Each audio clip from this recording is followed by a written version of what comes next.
Once upon a time, in a bustling city, there was a man named Arthur who ran a small, cluttered thrift shop. Every day, he would sort through boxes of donated items from estate sales, hoping to find some small treasure he could sell. One afternoon, while digging through a crate of old books and dusty frames, Arthur found a small, dark painting. He didn't know anything about art, but he thought the frame was interesting. He wiped the dust off the canvas, but he didn't recognize its value. So he simply put a $50 price tag on it and hung it on the wall of his shop, where it stayed for weeks. One day, as he was walking through the thrift shop, a local coffee shop owner named Maria saw the small, shining painting on the wall. She was looking for unique decorations for her new cafe. She pointed to it and asked the shop owner, "What is this interesting painting hanging on your wall?" Arthur, the thrift shop owner, replied, "Oh, it's just a dusty old painting I found in a crate. It's probably worthless, but I thought someone might like the frame." Maria liked the painting's mood. She bought it from Arthur for $50.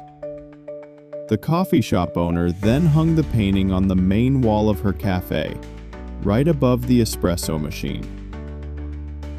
It was a busy spot, and everyone who visited the shop admired the beautiful and unique piece of art. One day, a university art professor, Dr. Evans, came to the cafe. When he saw the painting hanging from the wall, he stopped in his tracks. He immediately realized it was a long-lost work by a famous artist, a priceless masterpiece. He tried to hide his excitement. He asked the owner, "That is an unusual piece. What is it, and why is it hanging here?"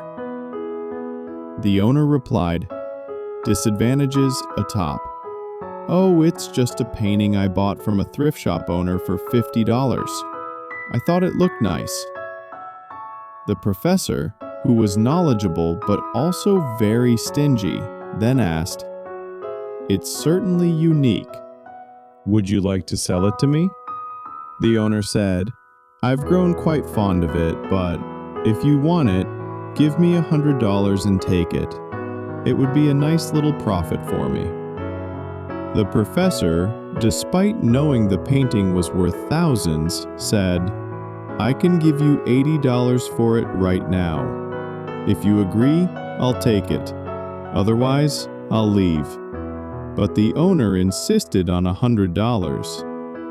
The professor, thinking he was clever, left the cafe. He planned that he would return the next day and offer $90, convinced she would eventually sell it to him for less. That very evening, another art expert, a wealthy collector, was passing through the city. Her luxury car had a flat tire, forcing her to stop near the cafe to wait for assistance. She went inside to buy a coffee. When she saw the painting hanging above the espresso machine, she immediately recognized its value.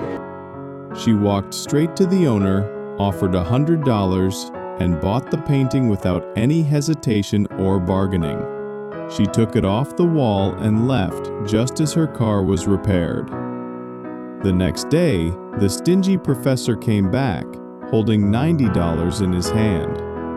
He looked at the wall and was shocked to see the painting was gone. He asked the owner, "Where did the painting go?" The owner replied, "After you left, another collector came in. Her car had broken down. She saw it, paid the $100 I asked for, and bought it." Hearing this, the professor became furious and regretted his decision. He angrily said, "You fool! That was not just a shiny stone from a thrift shop.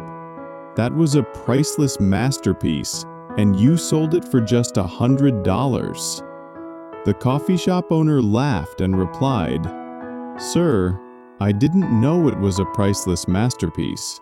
That is true, but you did. You knew its value.